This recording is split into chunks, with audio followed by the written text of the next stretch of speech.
ನಮ್ಮ ಪೂರ್ವಜರಲ್ಲಿ ಒಂದು ಬುದ್ಧಿ ಇತ್ತು, ಎಲ್ಲಿ ದೇವರು ಕಾಯಿಲೆ ಕೊಡ್ತಾನೆ ಅಲ್ಲಿ ಅವನು ಔಷಧಿ ಕೊಡ್ತಾನೆ ಅಂತ. ಈ ಒಂದು ಆಲೋಚನೆಯಿಂದ ನಾವು ಅದ್ಭುತವಾದ ಔಷಧಿಗಳು ಕಂಡು ಹುಡುಕಿದ್ದೇವೆ. ಫಾರ್ ಎಕ್ಸಾಂಪಲ್ 15ನೇ ಶತಮಾನದಲ್ಲಿ ಪೆರೂನಲ್ಲಿ ಒಂದು ಮಲೇರಿಯಾ ಬಂತು, ಮಿಲಿಯಾಂತರ ಜನ ಸತ್ತು ಹೋದ್ರು. ಅಲ್ಲಿ ಜನ ಹೇಳಿದರು, ದೇವರು ಕೊಟ್ಟಿದ್ದಾನಲ್ಲ ಕಾಯಿಲೆ ಹೊಸ್ತು, ಅವನು ಮದ್ದು ಕೊಡ್ತಾನೆ, ಕಾಡಿಗೆ ಹೋಗುವ. ಕಾಡಿಗೆ ಹೋಗಿ ಒಂದು ಬಿಳಿ ಮರ ಇತ್ತು, ಅದರದ್ದು ಕೆತ್ತೆ ತಂದು ಕಷಾಯ ಮಾಡಿ ಕುಡಿದ್ರು, ಎಲ್ಲರಿಗೂ ಗುಣ ಆಯಿತು. ಆದ್ದರಿಂದ ಕ್ವಿನಿನ್ ಬಂದದ್ದು ನಮಗೆ. ಆ ಮರ ಭಾಳ ಚೆನ್ನಾಗಿತ್ತು. ಆದರೆ ಆ ಮರ ಮತ್ತು ಅವರ ವೈಸ್ರಾಯ ಹೆಂಡತಿ ಕೂಡ ಚೆನ್ನಾಗಿದ್ಲು, ಅವಳ ಹೆಸರು ಸಿಂಕೋನ ಅಂತ. ಆ ಮರಕ್ಕೆ ಸಿಂಕೋನ ಟ್ರೀ ಅಂತ ಕೊಟ್ಟರು. ಸೊ ಸಿಂಕೋನ ಬಾರ್ಕಿನಿಂದ ಕ್ವಿನಿನ್ ಬಂತು.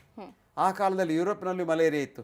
ಯುರೋಪಿನವ್ರಿಗೆ ಅಂತಾರೆ, ಪೆರುವಿನವ್ರಿಗೆ ಗೊತ್ತಾರೆ, ನಮ್ಗೆ ಗೊತ್ತಾಗಲಿ, ನಮ್ಮಿಂದ ಅವರು ಏನು ಬುದ್ಧಿವಂತರ, ನಮಗೂ ಗೊತ್ತು, ನಾವು ಹೋಗ್ತೇವೆ. ಅವರ ಕಾಡಿಗೆ ಹೋದ್ರು, ಅವರೊಂದು ಬಿಳಿ ಮರ, ಅದರಲ್ಲಿ ಕೆತ್ತೆ ತೆಗೆದ್ರು, ತಂದರು, ಜ್ವರ ಬಿಟ್ಟಿತ್ತು, ಮನುಷ್ಯ ಸತ್ತು ಹೋದ. ಅವರು ಏನು ಮಾಡಿದ್ರು, ಅವರಿಗೆ ಎಸ್ಟೈಲ್ ಸ್ಯಾಲ್ಸಿಗೆ ಆಸ್ಪಿರಿನ್ ಸಿಕ್ಕಿದ್ದು, ಖಾಲಿ ಜ್ವರ ಮಾತ್ರ ಕೆಳಗೆ ಬರ್ತದೆ, ಮಲೇರಿಯಾ ಗುಣ ಆಗೋದಿಲ್ಲ. ಇನ್ನೊಂದು ದೊಡ್ಡ ಔಷಧಿ ಸಿಕ್ಕಿತ್ತು ನಮಗೆ, ಎಸ್ಟೈಲ್ ಸ್ಯಾಲ್ಸಿಕ್ ಆ್ಯಸಿಡ್. ಹೀಗೆ ಈಗ ಎಲ್ಲಿಗೆ ಬಂದಿದ್ದೇವೆ ನಾವು ಅಂದರೆ, ನಮ್ಮ ಕೆಮಿಕಲ್ಸ್ ಔಷಧಿಯಿಂದ ಬಹಳ ಅನ್ಯಾಯ ಆಗ್ತದೆ ಅಂತ ಔಷಧಿ ಕಂಪನಿಯವರಿಗೆ ಗೊತ್ತಾಗಿದೆ. ಈಗ ಅವ್ರು ಏನು ಮಾಡ್ತಾರೆ, ನ್ಯಾಚುರಲ್ ಸೋರ್ಸಿಂದ ಔಷಧಿ ತರಬೇಕು ನಾವು. ಆ ಹೂವು ಮಡಗಾಸ್ಕರದಲ್ಲಿ ಸುರುವಿ ಬೆಳೆಯುವುದು ಅಂತ ಅವರ ಲೆಕ್ಕ, ಅದು ನಮ್ಮಲ್ಲಿ ಬೆಳೀತದೆ. ಆದರೆ ಈಗ ಏನು ಮಾಡಿದ್ದಾರೆ ಅವರು, ಈ ಅಮೆಜಾನ್ ಫಾರೆಸ್ಟ್ನಲ್ಲಿ ತುಂಬ ಔಷಧಿಗಳಿವೆ, ಈ ಫಾರೆಸ್ಟನ್ನು ನಾವು ಪ್ರಿಸರ್ವ್ ಮಾಡಬೇಕು. ಆಗ ಗವರ್ಮೆಂಟ್ನ ಕೆಲಸವನ್ನು ಈಗ ಔಷಧಿ ಕಂಪನಿಯವ್ರು ಮಾಡ್ತಾರೆ. ಗವರ್ಮೆಂಟ್ನವರಿಗೆ ಫಾರೆಸ್ಟ್ ಗಾರ್ಡ್ಸ್ ಬೇಕು ಅಂತಿಲ್ಲ, ಔಷಧಿ ಕಂಪನಿಯವರು ಫಾರೆಸ್ಟ್ ಮಾಫಿಯಾ ಎಲ್ಲ ಹಿಡಿದ್ದಾರೆ. ಅವ್ರಿಗೆ ಹೇಳ್ತಾರೆ, ನಿಮ್ಗೆ ಎಷ್ಟು ಹಣ ಮಾಡ್ತೀಯ ಇದರಿಂದ? 10 ಕೋಟಿಯ, ನಾನು ನಿಮ್ಗೆ 100 ಕೋಟಿ ಕೊಡ್ತೇನೆ, ಇಲ್ಲಿಂದ ಹೋಗು, ನೀನು ಈ ಮರ ಮುಟ್ಟಬೇಡ, ಯಾಕೆಂದರೆ ಆ ಮರ ಬೇಕು ನನಗೆ, ಅದು ನನ್ನ ಎಲ್ಲ ಹಣ ಇರೋದು ಮರದಲ್ಲಿ. ಹಾಗಾಗಿ ಈಗ ಅಮೆಜಾನ್ ಫಾರೆಸ್ಟನ್ನು ಅವರು ಕಾಯ್ತಾ ಇದ್ದಾರೆ. ಸೊ ಆ ಔಷಧಿ ಬರಬೇಕು ನಿಸರ್ಗದಿಂದ. ಈ ನಿಸರ್ಗದಲ್ಲಿ ಎಲ್ಲದಕ್ಕೂ ಔಷಧಿ ಉಂಟು. ಆ ಬುದ್ಧಿವಂತಿಕೆ ನಮಗಿತ್ತು, ಅದಕ್ಕೆ ಹೇಳೋದು ಇಂಟ್ಯೂಷನ್ ಅಂತ. ಆದರೆ ಈಗ ಪಾಶ್ಚಾತ್ಯ ವಿದ್ಯೆಯಿಂದ ನಾವು ಇಂಟ್ಯೂಷನ್ ಸಪ್ರೆಸ್ ಮಾಡಿ ಶಾಲೆಗೆ ಹೋದ್ಕೊಳ್ಳಿ ಇಂಟೆಲೆಕ್ಟ್ ಬೆಳೆಸ್ತೇವೆ. 2ರಲ್ಲಿ 4 ಗೊತ್ತುಂಟು ನನಗೆ, ಇಂಟ್ಯೂಷನ್ ಗೊತ್ತಿಲ್ಲ. ಆದರೆ ನಮ್ಮ ಪ್ರಾಣಿಗಳನ್ನು ನೋಡು, ನಿನ್ನ ನಾಯಿಯ ಬೆಕ್ಕಿಗೆ ಏನಾದರೂ ಕಾಯಿಲೆ ಬಂದರೆ ಅದು ಹೊರಗೆ ಹೋಗಿ ಏನನ್ನು ತಿನ್ಬೇಕು ಅಂತ ಗೊತ್ತುಂಟು, ನಿನಗೂ ಗೊತ್ತಿಲ್ಲ, ನಿನಗೂ ಗೊತ್ತಿತ್ತು, ಅದು ಮರ್ತು ಬಿಟ್ಟಿದ್ಯಾ. ಹಾಗಾಗಿ ಎಲ್ಲ ಕಾಯಿಲೆಗೆ ಔಷಧಿ ಉಂಟು. ಆದಷ್ಟು ನಾವು ಔಷಧಿಗಳನ್ನು ಸೇವಿಸೋದನ್ನು ಕಮ್ಮಿ ಮಾಡಬೇಕು. ಕಾಯಿಲೆ ವಿಚಾರ ಡಾಕ್ಟ್ರಿಂದ ತಿಳ್ಕೊಳ್ಬೇಕು, ಯಾಕಂದರೆ ನಾವು ತಿಳ್ಕೊಳ್ಳದೆ ಏನೇನು ಅನ್ಯಾಯ ಆದೀತು, ಸತ್ತು ಹೋಗ್ಲಿಕ್ಕೂ ಸಾಧ್ಯ ಉಂಟು. ತಿಳ್ಕೊಳ್ಬೇಕು. ಆದರೆ ಅದಕ್ಕೆ ಹೇಳಬೇಕು, ಡಾಕ್ಟ್ರೆ ನಿಮ್ಮ ಔಷಧಿ ಬೇಡ, ನಾನು ನನ್ನ ಮನೆಯ ಔಷಧಿ ನೋಡ್ತೇನೆ, ನಮ್ಮ ಮನೆಯಲ್ಲಿ ನಮಗೆ ಅಜ್ಜಿ ಹೀಗೆ ಹೇಳಿದ್ದಾರೆ ಅದನ್ನು ನೋಡ್ತೇನೆ ಅಂತ. ಈಗ ಏನು ನಮ್ಮ ಅಜ್ಜಿ ಹೇಳಿದ್ದಾರೆ ಅದೆಲ್ಲ ಸತ್ಯ ಅಂತ ಗೊತ್ತಾಗ್ತದೆ. ಹೌದು, ಮನೆ ಮದ್ದು ಅವಾಗ ತುಂಬಾ ಚೆನ್ನಾಗಿ ಕೆಲಸ ಮಾಡ್ತಾ ಇತ್ತು. ಬಟ್ ಈಗ ಬಹಳಷ್ಟು ಜನ ಮನೆ ಮದ್ದನ್ನ ಉಪಯೋಗಿಸ್ತಾ ಇಲ್ಲ. ಡಾಕ್ಟರ್, ಇನ್ನೊಂದು ವಿಚಾರ, ಈಗಿನ ಜನರೇಷನ್ಗೆ ಈಗ ಪೇನ್ ರೆಸಿಸ್ಟೆನ್ಸ್ ಅನ್ನೋದು ತುಂಬಾ ಕಡಿಮೆ ಇದೆ. ಅಂದ್ರೆ ಪೇನ್ ಅನ್ನ ಕಂಟ್ರೋಲ್ ಮಾಡ್ಕೊಳ್ಳೋದಕ್ಕೆ ಸಾಧ್ಯ ಆಗೋದಿಲ್ಲ.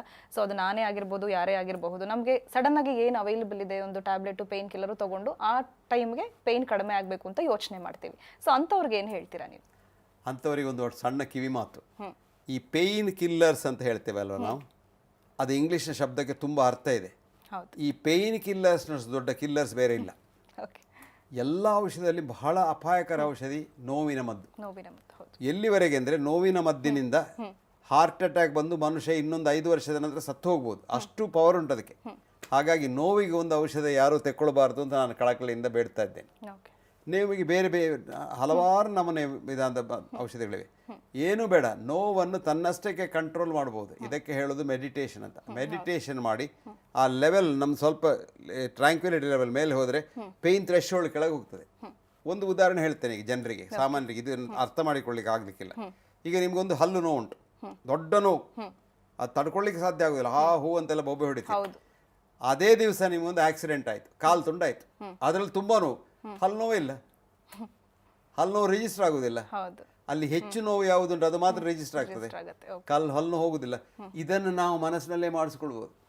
ನಾನು ಮೊನ್ನೆ ಇಲ್ಲಿಂದ ಹೋದೆ ಅಲ್ವಾ, ನಾನು ಹೋಗಿ ಏರ್ಪೋರ್ಟಲ್ಲಿ ಕೂತ್ಕೊಂಡಿದ್ದೆ, ಅಲ್ಲಿ ಸ್ವಲ್ಪ ಇಮೇಲ್ ಚೆಕ್ ಮಾಡ್ತಾ ಇದ್ದೆ. ಸಡನ್ ನನ್ನ ಅನೌನ್ಸ್ ಮಾಡಿದ್ರು, ವಿಮಾನ ಹೋಗ್ತದೆ ಬೇಗ ಬನ್ನಿ ಅಂತ. ನಾನು ಸಡನ್ ಎದ್ದು ಹೋಗುವಾಗ ನಾನು ಕಾಲಲ್ಲಿ ಸಿಕ್ಕಿಕೊಂಡಿದ್ದೆ, ಬಿದ್ದು ಕಂಡಪಟ್ಟೆ ನೋವಾಯಿತು. ಇಷ್ಟು ಇಲ್ಲಿ ಬಾತ್ ಹೋಯ್ತು, ಇಲ್ಲಿ ಗಾಯ ಆಯಿತು, ಇಲ್ಲಿ ಆಯಿತು, ಇಲ್ಲಿ ಆಯಿತು, ಇಲ್ಲೆಲ್ಲ ಗಾಯ ಆಯಿತು.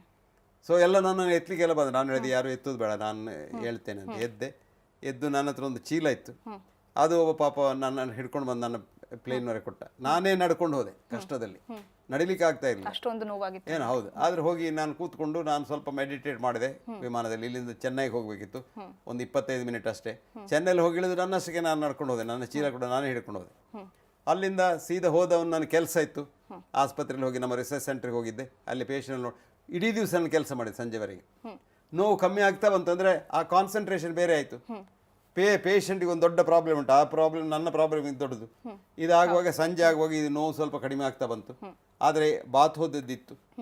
ನಮ್ಮ ಹತ್ರ ಈಗ ಪೇಯ್ನಿಗೆ ನಾವು ಒಂದು ಪೇಯ್ನ್ ಸೆಂಟರ್ ಅಂತ ಮಾಡಿದ್ದೇವೆ ನಮ್ಮ ರಿಸರ್ಚ್ ಸೆಂಟರ್ನಲ್ಲಿ. ಅಲ್ಲಿ ಒಂದು ವರ್ಮಾ ಟ್ರೀಟ್ಮೆಂಟ್ ಅದೊಂದು ಆಯುರ್ವೇದದಲ್ಲಿ ವರ್ಮಾ ಟ್ರೀಟ್ಮೆಂಟ್ ಅದೊಂದು. ಅವನು ಬಂದು ಅವನನ್ನು ಕರೆದ ಸಂಜೆಗೆ ನನಗೊಂದು ಸಲ ಟ್ರೀಟ್ಮೆಂಟ್ ಮಾಡು ಅಂತ. ಅವನು ಎಣ್ಣೆ ಹಾಕಿ ಎಲ್ಲ ಮಾಡ್ತಾನೆ. 90% ನೋವು ಹೋಯ್ತು. ರಾತ್ರಿ ನಿದ್ರೆ ಮಾಡಿದೆ, ಮರುದಿವಸ ಇನ್ನೊಂದು ಸಲ ಟ್ರೀಟ್ಮೆಂಟ್ ತೆಕ್ಕೊಂಡೆ ಹೋಯ್ತು. ಇಲ್ಲಿದ್ರೆ ಇದಕ್ಕೆ ಸಾಧಾರಣ ಒಂದು 50 ಮಾತ್ರೆ ತೆಕ್ಕೊಳ್ಬೇಕಿತ್ತು ಆ ನೋವು ಹೋಗಲಿಕ್ಕೆ. ಒಂದೇ ಒಂದು ಮಾತ್ರೆ ತೆಕ್ಕೊಳ್ಳಿಲ್ಲ. ಯಾಕೆ ಅಂದರೆ ಆ ಮಾತ್ರೆಗಳು ತುಂಬ, ಈಗ ತುಂಬ ಜನ ಹೇಳ್ತಾರೆ ಅವ್ರಿಗೆ ಕಿಡ್ನಿ ಫೇಲ್ ಆಯ್ತು, ಇವ್ರಿಗೆ ಕಿಡ್ನಿ ಫೇಲ್ ಆಯ್ತು ಅಂತ. ಕಿಡ್ನಿ ಫೇಲ್ ಆಗಲಿಕ್ಕೆ ಒಂದು ದೊಡ್ಡ ಕಾರಣ ನೋವಿನ ಮಾತ್ರೆ. ಹಾಗಾಗಿ ನಾವು ಕಾಯಿಲೆಗಳನ್ನು ಬರೆಸಿಕೊಳ್ಬಾರ್ದು, ಅದನ್ನು ಕರ್ಕೊಂಡು ಬರಬಾರ್ದು. ಹಾಗಾಗಿ ಆದಷ್ಟು ಈ ನೋವಿನ ಮಾತ್ರೆಗಳನ್ನು, ಯಾವ ಔಷಧಿಗಳನ್ನು ದೂರ ಇಡಿಸೋದು ಒಳ್ಳೇದು. ಓಕೆ ಡಾಕ್ಟರ್, ನಂಗೆ ಇವಾಗ ಒಂದು ಕ್ಯೂರಿಯಾಸಿಟಿ. ಸೊ ಮಾತ್ರೆಗಳನ್ನ ತೆಗೆದುಕೊಳ್ಳೋದು ಬೇಡ, ಆದಷ್ಟು ದೂರ ಇಡಿ ಅಂತ ಡಾಕ್ಟರ್ BM ಹೆಗ್ಡೆ ಅವರು ಹೇಳ್ತಾರೆ. ಯಾವಾಗಲೂ ಅವ್ರು ಅದನ್ನೇ ಹೇಳ್ತಾ ಇರ್ತಾರೆ. ಹಾಗಾದ್ರೆ BM ಹೆಗ್ಡೆ ಅವರು ಯಾವತ್ತೂ ಮಾತ್ರೆ ತಗೊಂಡಿಲ್ವಾ ಅಂತ? ಒಳ್ಳೆ ಪ್ರಶ್ನೆ. ನಾನು ಗುಟ್ಟು ಹೇಳಬಾರ್ದು. ಎನಿವೆ ಇಷ್ಟವರೆಗೆ ತೆಕ್ಕೊಳ್ಳಿಲ್ಲ, ಇನ್ನು ನೆಕ್ಸ್ಟ್ ಮಿನಿಟ್ ಗೊತ್ತಿಲ್ಲ. ಇಷ್ಟವರೆಗೆ ಯಾವ ಮಾತ್ರೆ ತೆಕ್ಕೊಳ್ಳಿಲ್ಲ. ಓಕೆ ಡಾಕ್ಟರ್, ಹಾಗೇನೇ ಒಬ್ಬರು ಫಿಸಿಷಿಯನ್ ಅಂದರೆ father of modern medicine William Osler ಅಂತ, if I am not wrong. So ಅವ್ರು ಹೇಳಿದ ಒಂದು ಮಾತು ನನಗೆ ನೆನಪಾಯಿತು. The very first duty of a physician is to advise the masses not to take any medicine ಅಂತ ಹೇಳಿದ್ದಾರೆ ಅವರು. ಬಹಳ ಒಳ್ಳೆ. ನೀನು ಎಲ್ಲಿ ಓದಿದ್ಯಲ್ಲ? ನಾನು ಓದಿದ್ದೆ ಇದ್ರ ಬಗ್ಗೆ. ಮೆಡಿಕಲ್ ಸ್ಟೂಡೆಂಟ್ಸ್ ಓದುದಿಲ್ಲ. ವಿಲಿಯಂ ಓಸ್ಲರ್ ಬಹಳ ಚೆನ್ನಾಗಿ ಬರ್ತಾರೆ. The first duty of a physician is to teach the population not to keep away from medicine ಅಂತ. ಬಟ್ ಎಷ್ಟು ಜನ ಫಿಸಿಷಿಯನ್ ಇದನ್ನ ಫಾಲೋ ಮಾಡ್ತಾ ಇದ್ದಾರೆ ಇವತ್ತು? ನೀನು ಕೇಳಿದ್ದು ನನಗೆ ಆಶ್ಚರ್ಯ. ಯಾಕೆ ಗೊತ್ತಾ, ನಾನೀಗ ಹೋಗಿ ಕ್ಲಾಸ್ನಲ್ಲಿ ಕೇಳಿದ್ರೆ ನನ್ನ ಸ್ಟೂಡೆಂಟ್ಸ್ಗೆ 199 ಜನರಿಗೆ ಇದು ಗೊತ್ತಿಲ್ಲ, ವಿಲಿಯಂ ಓಸ್ಲರ್ ಹಾಗೆ ಹೇಳಿದ್ದಾನಂತ ಗೊತ್ತಿಲ್ಲ. ಆದರೆ ಅವನು ಹೇಳಿದ್ದು ಸತ್ಯ. ಅವನು ಮಾತ್ರ ಅಲ್ಲ, ಲಾರ್ಡ್ ಪ್ಲಾಟ್ ಹೇಳಿದ್ದಾರೆ how to avoid modern medicine ಅಂತ.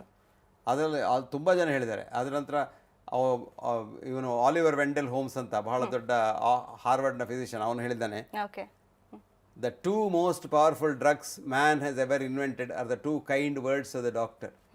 Medicines are not as powerful as love. Okay doctor, ಇವಾಗ ವೆಸ್ಟರ್ನ್ ಮೆಡಿಸಿನ್ ಬಗ್ಗೆ ಮತ್ತಷ್ಟು ವಿಚಾರಗಳನ್ನು ಮಾತನಾಡೋದು ಬಾಕಿ ಇದೆ ವೀಕ್ಷಕರೇ. ಅದು